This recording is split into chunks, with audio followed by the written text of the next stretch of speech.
All right, let's dive right in. Today, we're tackling a really wild idea from Friedrich Nietzsche's The Gay Science. And trust me, it's one that completely flips the script on what you think of as reality. So let's just start with this one mind-bending question. What if everything you take for granted, your day-to-day life, your job, the people you know, even the thoughts bouncing around in your head, what if none of it is solid fact? What if it's all just one big, elaborate dream? Yeah, that's the rabbit hole Nietzsche wants us to jump down.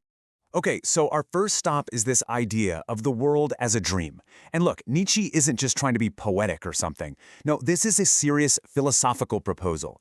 He's basically telling us to stop obsessing over some hidden truth, and instead to just embrace the incredible theater of appearances all around us.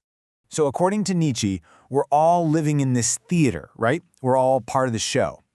But here's the kicker, the really crucial twist. The goal isn't to wake up from the dream. Not at all. The goal for what he calls the noble soul is to become aware that you're dreaming and then keep dreaming. But now you do it with this amazing, exhilarating new awareness that you're the one in control. Well, that naturally leads us to the big problem Nietzsche saw in, well, most of Western thought. If embracing the dream is the way to go, then what does that say about our constant, obsessive search for the one true reality? Nietzsche says it's a kind of sickness. Let's dig into why he thought this hunt for truth was so destructive. For literally centuries, philosophy has been chasing this ghost called the thing in itself. It's this idea that there's a real world hiding behind the curtain, just beyond what our senses can pick up. And this is the exact idea that Nietzsche wants to just tear down. He saw it as a total phantom that's been leading us on a wild goose chase. And this really lays out the two different mindsets, the two paths you can take. On the one hand, you've got the slavish seeker of truth. This person is terrified of a universe without some final answer. They're actually disgusted by appearance, by the surface of things, and it just leads to this shriveled will to power. But then you have the free spirit of appearance. This person loves the fluidity. They find an incredible sense of power in it and see life itself as this awesome, festive act of creation. It's a totally different game. So where did this slavish mindset come from? Who's to blame? Nietzsche points the finger squarely at the teachers of morality. He argues they've corrupted our whole relationship with the world by calling appearance wicked or a lie. They basically trained us to hate the very world we live in. And that's why, for Nietzsche, this frantic search for some single, boring, static truth isn't some noble quest. No way. He calls it intellectual poverty. It's like turning your back on this rich, vibrant, colorful world of appearance for what? A gray, lifeless fact? Okay, so this new way of thinking, this consciousness of appearance, it doesn't just pop up out of nowhere. It's a direct result of a massive, earth-shattering event in our history, an event Nietzsche famously called the death of God. And why is that the trigger? Well, think about it. In this philosophical sense, God was the ultimate anchor, the final referee, the divine witness who could guarantee that, yep, there's one single true reality out there.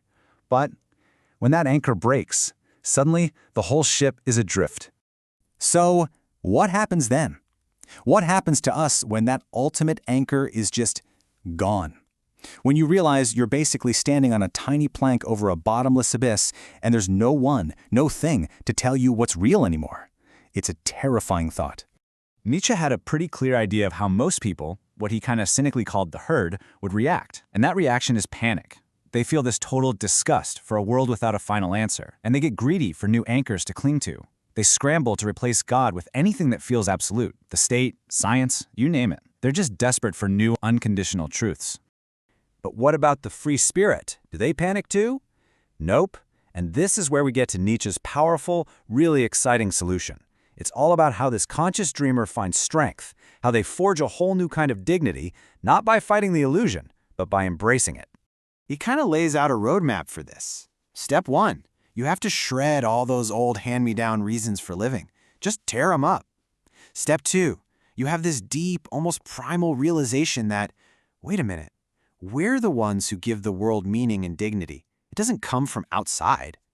And finally, step 3, you learn to possess the illusion. You start to engage with this dream with a shrewd and playful awareness, almost like a master artist. And this leads to a really beautiful paradox, one of my favorite parts of this whole idea. The best way for the noble soul to survive, to preserve itself, is to love the mask. But why? Well, because in a world that is nothing but appearance, the mask, the conscious performance, is the only thing that's truly honest about what it is. It isn't pretending to be some deep hidden truth. In a weird way, the mask becomes the most honest thing of all. So where does all this lead? What's the payoff for this huge shift in thinking? Well, it's nothing less than the transformation of life itself. Life stops being this laborious chore, this problem you have to solve, and it becomes an art form. It's all about getting back that sense of power and, maybe most importantly, joy. This really is the grand prize. You trade in that boring, joyless search for cold, hard facts for what Nietzsche calls a festive existence. Life becomes this constant, flowing act of creation. It's like you're dancing on the surface of things. And for Nietzsche, that's not shallow. That's the deepest way you can possibly live. I mean, this quote just nails it. Real dignity isn't about digging up some depressing, hidden truth. It's about having the strength, the pride, to play your part in this grand comedy of appearance, with style and with what he calls ancient pride. It's about owning your role as a creator of meaning.